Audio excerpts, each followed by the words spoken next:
సోమేశ్వరంలోని సోమనాథేశ్వరాలయం నామరూపాలు లేకుండా పోయాయి. మీరింకా శాంతి అని కూర్చుంటే మన భారతదేశంలో మిగిలి ఉన్న 138 దివ్య క్షేత్రాలను చరిత్రలో ఫోటోలుగా చూసుకోవడానికి తప్ప కల్లారా చూడటానికి ఉండవు. క్షేత్రాన్ని కాపాడటానికి మన దేశంలో ఎంతో మంది రాజకీయ నాయకులు ఉన్నారు. వాళ్ళని వాళ్ళు కాపాడుకోవడమే కష్టమైపోతోంది. ఇక దేవాలయాల గురించి ఏం ఆలోచిస్తారు? అయితే ఇప్పుడు ఏం చేయాలంటారు? పూర్వం ప్రతి క్షేత్రాన్ని కాపాడడానికి ఒక క్షేత్ర పాలకుడు ఉండేవాడు. అటువంటి క్షేత్ర పాలకుల్ని ఇప్పుడు మనం తయారు చేసుకోవాలి. క్షేత్ర పాలకుడు అంటే క్షేత్రాన్ని, క్షేత్ర పవిత్రతను కాపాడడానికి ప్రాణాలు ఇచ్చేవాడు, అవసరమైతే ప్రాణాలు తీసేవాడు. క్షేత్ర పాలకుడికి సమస్త ప్రాచీన యుద్ధ విద్యలు తెలిసి ఉండాలి. క్షేత్రాల కోసం ప్రాణాలు వదిలేవాళ్ళు ఈ కాలంలో ఎవరున్నారు?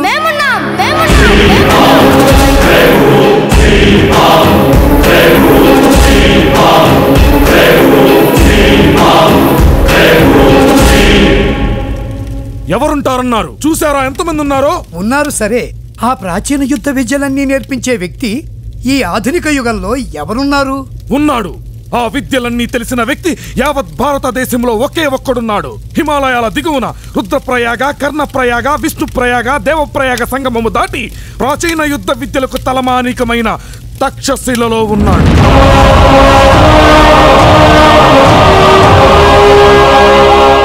ఆజన్మ బ్రహ్మచారి, 7 పదుల వయసు దాటినా ఒక్క చేత్తో 100 మందిని కొట్టగల శక్తిమంతుడు.